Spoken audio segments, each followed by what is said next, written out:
Right now we're going to focus in on some of the things we've been doing in the platform, as well as with globalization.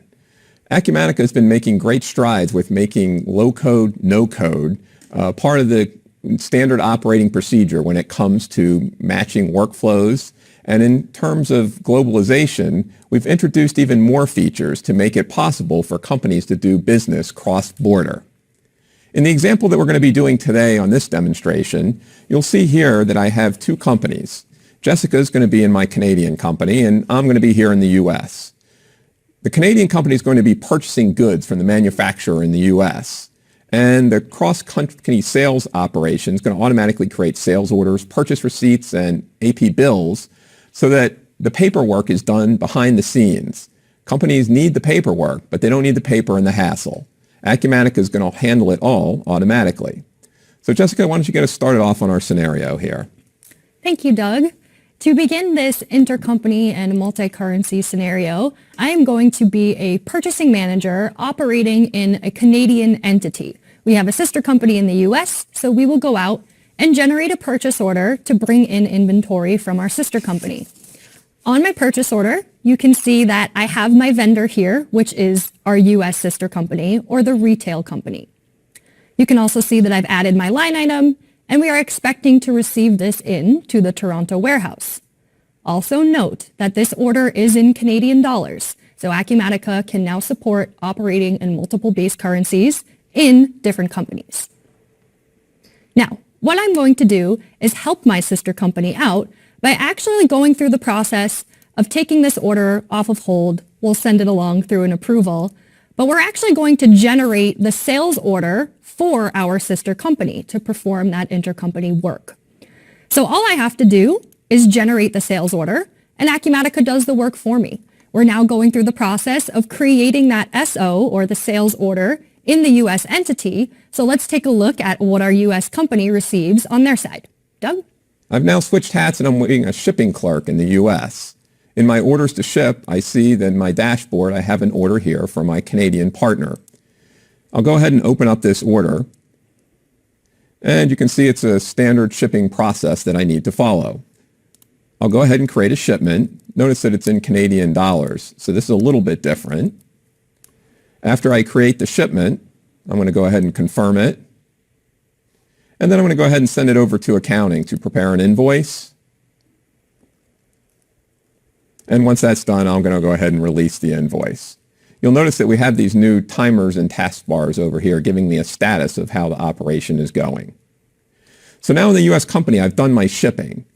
The next thing I need to do is I've created an invoice. But wouldn't it be easy if, since I created the invoice, I could automatically create a bill in the sister company or the related company that I'm doing business with? So I'm going to go over here to the Generate Intercompany Documents screen, and I'm going to pick my Canadian entity. I'm going to go ahead and process that and automatically create the invoice for Jessica so that she's ready to do that after she receives the goods. Jessica, it's all set on my end. Take it over. Thank you, Doug. So over in the Canadian entity, we're going to go through the process of actually bringing that receipt in, and as Doug said, creating the associated bill. Now, these generate intercompany document screens are completely automatic. In other words, you can put them on a schedule, and this is all happening behind the scenes for you.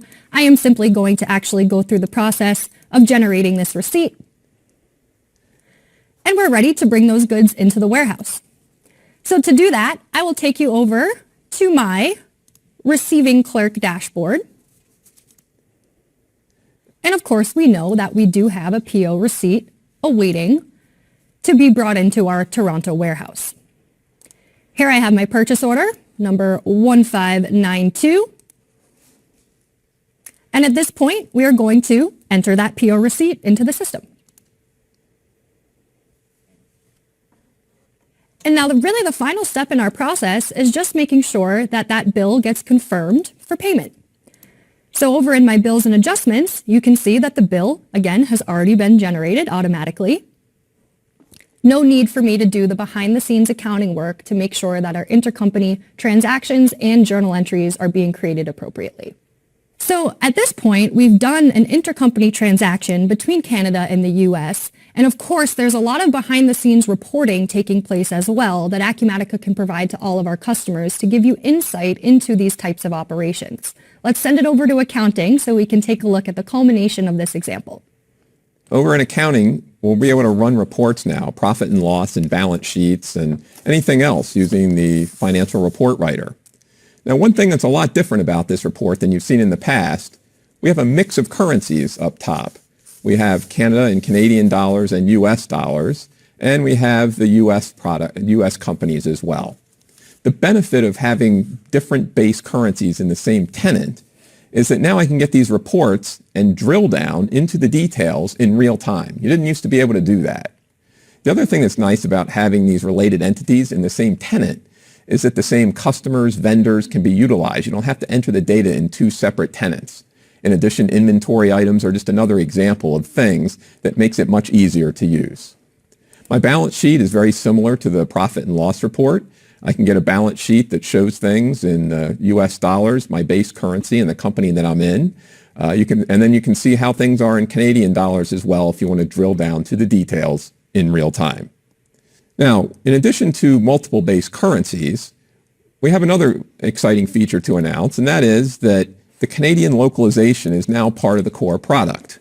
Acumatica is working on localizations so that we can go ahead and introduce Acumatica into different markets. We'll be looking forward to new ones. UK, Mexico, and others will be coming on board soon as we build out more and more localizations.